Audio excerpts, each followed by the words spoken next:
So I welcome Dr. Gandhali Dhume, who is the intensivist at ICU at Healthway Hospital. A very warm welcome to you, doctor, and thank you so much for making time. To begin with our topic, I think I go straight away to the question of sepsis. If you could explain to us what exactly do you mean by septicemia and sepsis? So let me be clear about sepsis. Sepsis is one of the most common causes for which the patients get admitted to ICU. More or less, people with sepsis is basically they will have some kind of infection in the body, and sepsis is the inflammatory response of the body to that infection.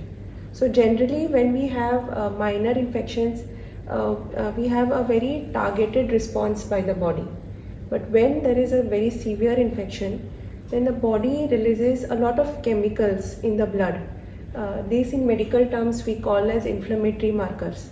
And these basically mount a very severe immune response to that particular infection.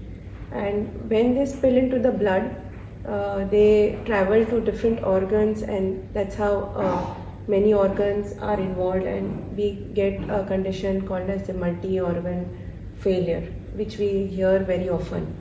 So basically, sepsis is the body's immune response, which is not very targeted, which is very overwhelmed because of very severe infection. So if we look at simple infections, are we underestimating any kind of infection that can lead to sepsis, or some condition which will actually lead to this condition? Actually, when we see at infections in daily life, a lot of people tend to overlook symptoms like fever, fatigue, malaise. We will always feel that these are minor symptoms. Also, a lot of people will take paracetamol at home, and then the symptoms get masked. So what happens is there is always a delay by the time they seek medical help, and this can lead to severe sepsis. Because remember, paracetamol will mask the fever, but it will never control the infection.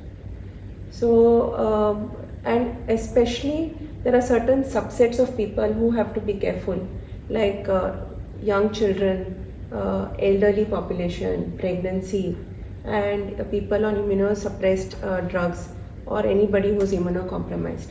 They have to be in particularly very careful whenever they get fever, and they need to seek help urgently. So what are these go to the ER symptoms which a person should not ignore in case of sepsis?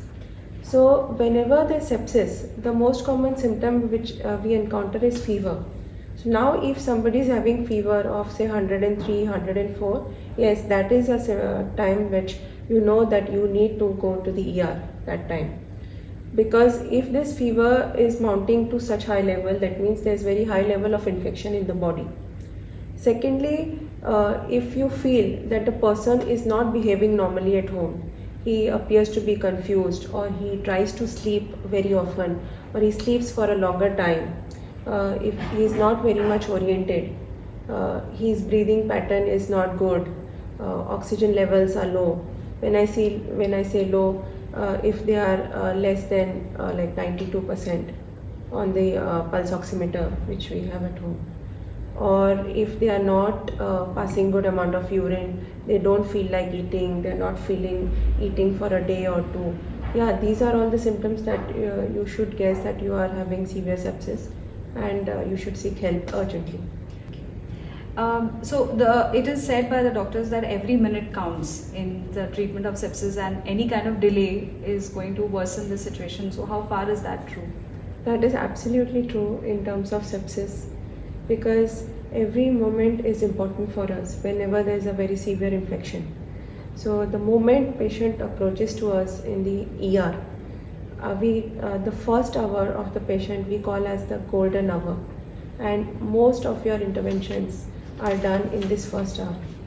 So this golden hour is very important to us whenever patient comes.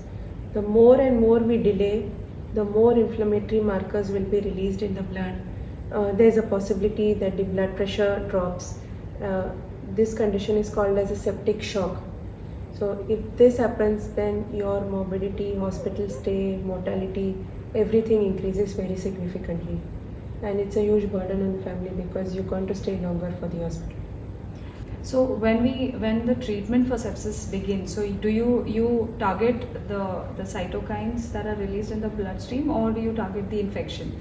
So when the infection begins in our body, our first role is to control the infection. So our entire goal is firstly directed towards controlling the infection, because unless we control the source, the inflammatory markers will keep getting released in the blood. So that is why I said the first hour is very important. Whenever a patient approaches us and we feel there is severe sepsis, immediately we will have a quick assessment of the patient, start him quickly on antibiotics, IV fluids, so as to maintain the perfusing blood pressure to the organs. Antibiotics will help against the infection. And then we take a more detailed history. But our approach is like quickly assess and start treatment as soon as possible. What about this immune response in the body? How do you control that? So we also have certain drugs. So if the immune response is really very severe and it's uncontrollable, then we need to use those drugs to control the immune response. Like many times when the blood pressure drops, we will use a very low dose of steroids, which will help the immune system response also to be controlled, as well as it will raise the blood pressure also. So in sepsis, people say once the patient gets admitted to the ICU, like that's the end of everything. Does it mean that, or do people actually recover and go back to normal life? See, many patients recover also. It's never that once you go to the ICU that is the end. We have very good recovery rates also. That fear is always there. That fear is always there. Especially with the elderly. Yes. So that's why also the time when you reach hospital is important. Never delay symptoms for too long at home.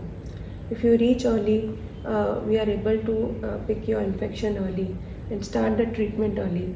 Of course, they will recover.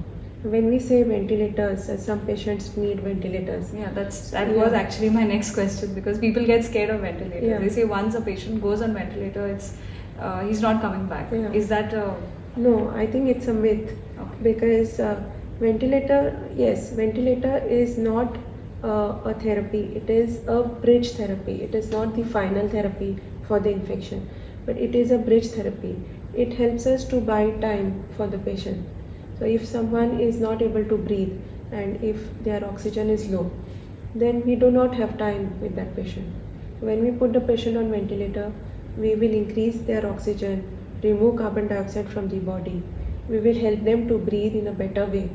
So we get a few days in which time we can treat the infection.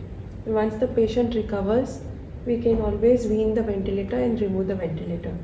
So it's never like you go on ventilator means that's the end. No, it's not like that. But yes, of course, ventilator is not specific therapy for infection. It is basically bridge therapy in ICU.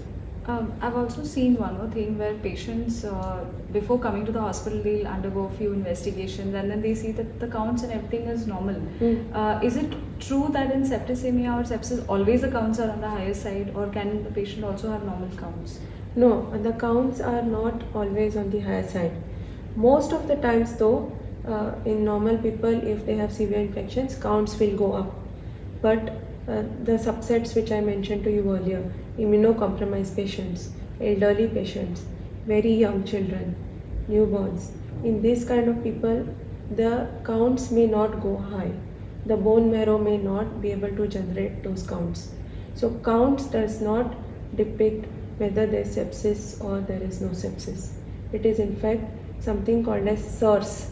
SIRS, the full form of SIRS is Systemic Inflammatory Response Syndrome. So we have criteria to identify SIRS. And if there is a SIRS, that more depicts sepsis rather than going based on counts. Because even in your fungal infections, if there are severe fungal infections or severe viral infections, counts may not go high. But that doesn't mean that there is no sepsis. Okay. I think this is very beautifully summarized. Is there a final message which you would like our viewers to always remember as far as septicemia is concerned? I think everybody should recognize the symptoms early. If you can identify and pick up symptoms early, seek medical help early, that will really save a lot of the trouble as well as the cost. Because remember, ICU and all is not, it's like a lot of financial burden on the family. So if you pick up symptoms early, reach hospital early, I think it will save a lot of financial as well as mental burden on the family. So these symptoms which I mentioned, I'd like to stress on them earlier. Again, sorry. Like if there's a fever of more than or equal to 103 degrees, lasting for 48-72 hours, not coming down, or if patient appears to be confused, not eating, not behaving like normal, then preferring to sleep most of the times, not breathing adequately, and most important is they are not passing urine adequately, then yes, then you need to get them early to hospital. Okay. So I think this is very nicely summarized, and we have got a clear picture of what sepsis is, where it starts from, how it progresses, and what we need to do. So now that we know what we really have to focus on, what we need to remember, and what action we need to take, I think it's important that we do not delay and seek medical help at the earliest. Thank you very much, Dr. Gandhali Dhume, and it has been great having you Thank here. you for having and me. very informative session this was. We will meet for more sessions like this. Until then, stay aware, stay informed, and most importantly, stay healthy. Thank you. Thank you.